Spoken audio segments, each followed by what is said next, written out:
Hey St. Lucia, what's up? Wake up, everybody. This morning is back on. I'm your host, Chayla Mendez, and today we're here with a talented up and rising filmmaker. I have Pierre Chester here with us, and he's a good friend of mine. How are you today, Pierre? I'm good. I'm good. How are you doing? Oh, I'm feeling super. And listen, I'm happy to have you on the show finally. I've been pulling strings to try to find this dude. I'm happy that I was able to get him because guess what?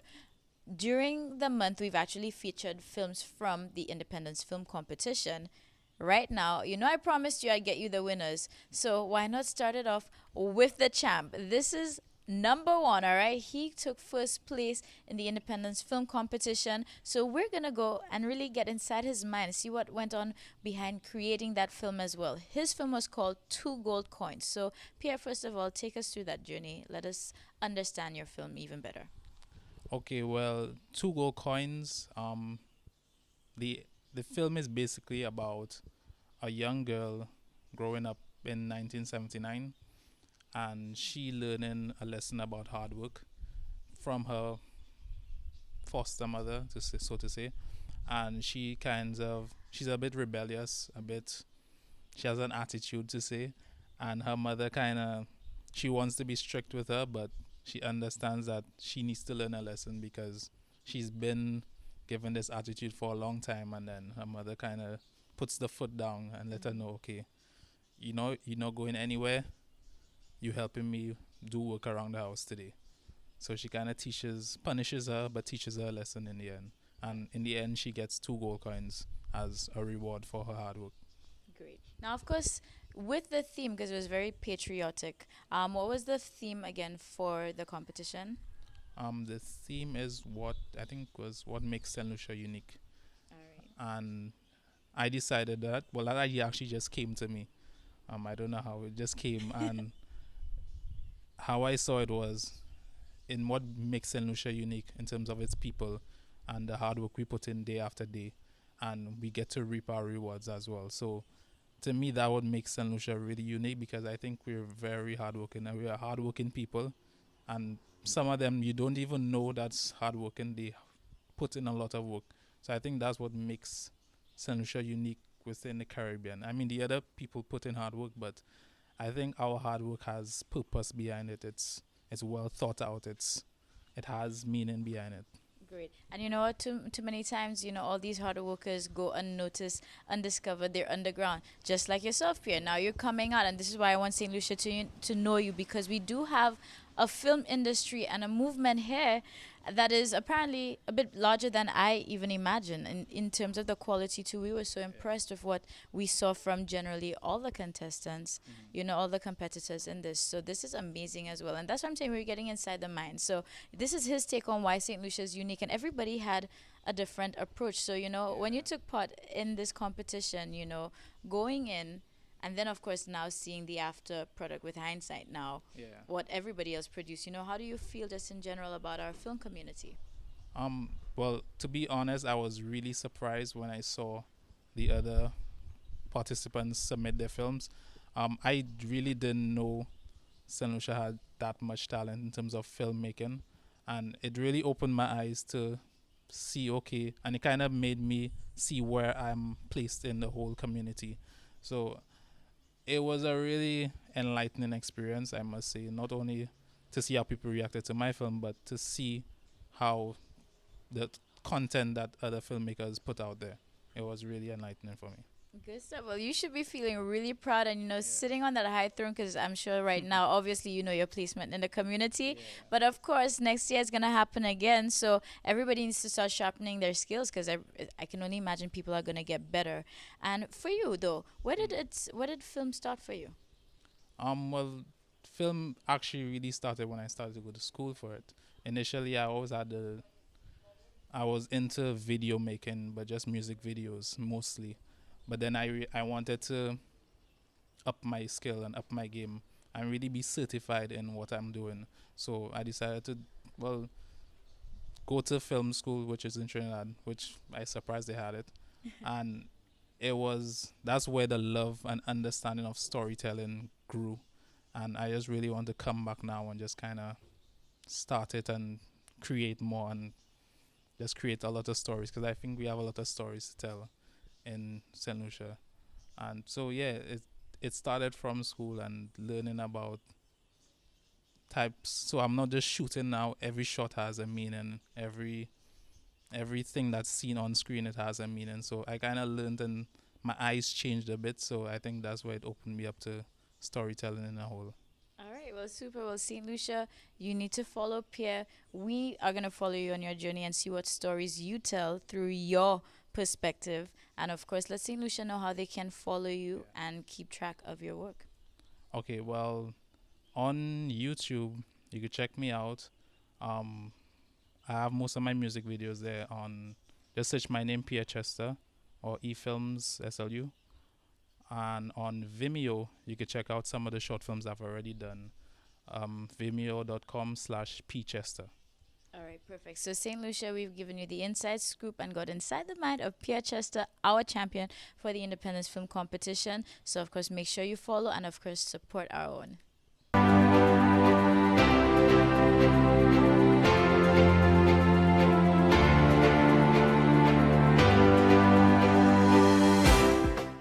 Hello, St. Lucia. Good morning, everybody. I hope you're feeling really good. Thank you for being part of our family on this morning. I'm Chayla Mendez, your host. We're here on your leader, DBS. And I have Rick here with us again. As you know, he's part of our DBS family. And guess what? With family, we have to share in the celebrations. The Star is celebrating 30 years of existence. And again, you know, that's a tremendous achievement, especially for a company of its nature. So, Rick, thank you for being on this morning once again. How are you today?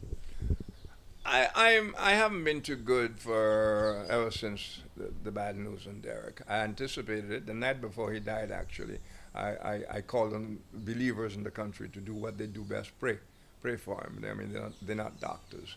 And then early next morning, I was writing, and my heart was just ripped away from me when somebody called to say he had passed. So I haven't quite recovered from that. I think it'll be a while because it's almost as if as a void, you know.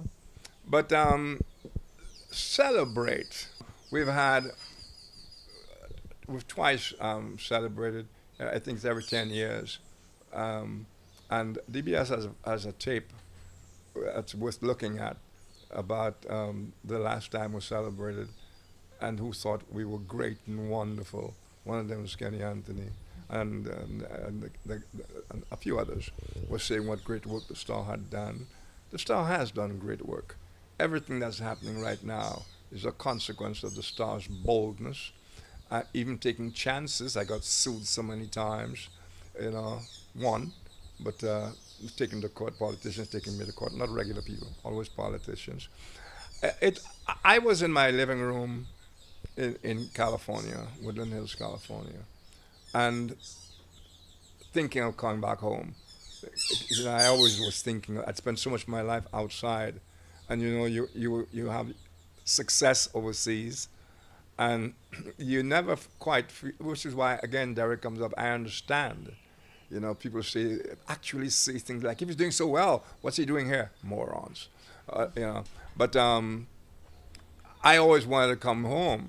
You have not really succeeded until you have done at home, with all its shortcomings, what you managed to accomplish in a country with all its pluses, okay? And I did pretty good.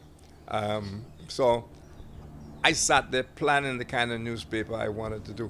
And it sounds very funny now that what I had in mind was a good news newspaper. You know, find nice things to write about, because I'd had some experience here before, working for The Voice and so on. And I already had a good newspaper idea. Dave Samuel was visiting me at that time, and he can validate that. And of course, I was there within a week and realized there ain't no such thing as good news in St. Lucia. What you have a lot of hidden secrets that hurt the country, that hurt people. I mean, it's like the poverty that is in St. Lucia, even when the economy is ticking at 4.5 or 5 or whatever, you know. The poverty, it doesn't touch the poverty of the most of the country. It's just that the country, by and large, has accepted St. Lucian life. I mean, how many people you think, for a better phrase, down the coast, in the out districts, have water toilets. How many people you think in Castries have water toilets? You see what I'm saying? Simple, basic amenity like that. But people get used to it. They get used to the idea that this is a poor country we have, and they don't take into account how much money is wasted by the politicians that might be put to better use. And even when they put money to use, it is usually money taken from us to do foolishness, which is now affecting me as I speak about the celebration of the star. This marking of the star is bittersweet. We have managed to keep our heads above water over the last few years, despite victimization, subtle and not so subtle, despite the recession, despite the fact that our business, yours too, is changing rapidly. I mean, it's almost as if in the next year you won't have any TV as we know it. We won't have any newspapers as we know it. That's how rapidly you can't even predict what is going to replace it. But there's a nice silver lining, the fake news, because the fake bookers and the rest of them have been found out. And people are realizing you can't believe anything. And so in little countries like this, if over the years you have learned to trust a particular writer or a particular group of people in TV and radio, you continue to trust them. That's why I say on my show, don't trust Rick Wayne. By that I mean, anything I say to you, check me out, ask for the evidence. But what I'm really saying is don't trust the politicians.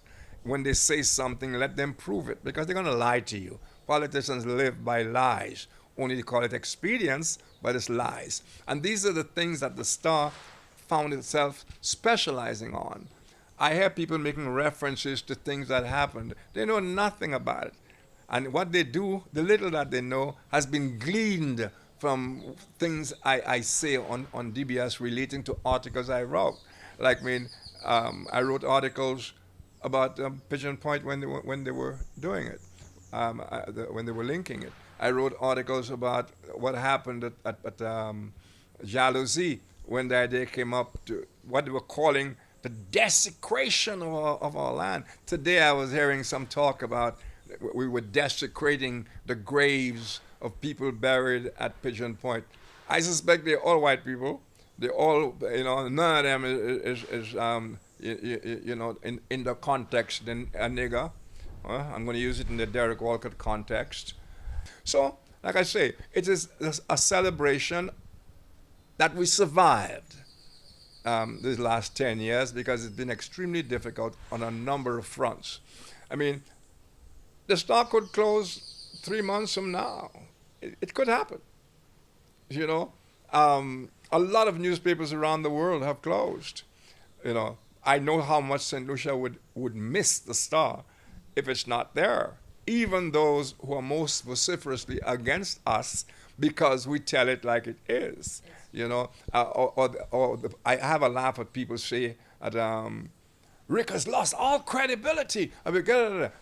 I've lost credibility because I am now saying of them what I was saying of others, and I was seen then as being the most credible writer around. But now that I'm using the very same whip on their backs, I lost my credibility. But as Derek Walcott once said to me, I asked him, do you listen to some of these shows? He said, now and again on the beach here. I said, do you get bothered by some of the things that you hear? Like people saying, what has he done for the country? What has he contributed? He said, yeah, I heard. I said, doesn't that bother you? He says, Rick, you live in a village. What do you want to hear? Empty, mindless, ignorant village talk. Thank you so much, and we're happy again to have you here on our This Morning family. But just one quick question. With this 30-year journey with the Star, because you've contributed heavily as well, is there any one feature that may be a favorite or stands out for you that you've done throughout? Yeah. Freedom of speech. When I came here, nobody talked about John Compton. John Compton was a deity, and except for George Odlum and Peter Josie, who spoke carefully what they said about him, nobody talked. And I wrote stories about John Compton that blew people away. Of course, with freedom, you can't control freedom, or you're not, or it's not freedom. People have taken advantage of our freedoms, and they risk losing it by not respecting it. So my personal satisfaction comes from opening freedom's door for people who want to see what's on their minds. All right, so St. Lucia, this was our exclusive with none other than Rick Wayne himself, and of course the Star Doing Big Things, 30 years in existence. So definitely a game changer here in St. Lucia, and of course we'll bring you more. Hopefully we get not hopefully, we're gonna make it happen. So you have to stay tuned. There's gonna be more with myself and Rick coming up.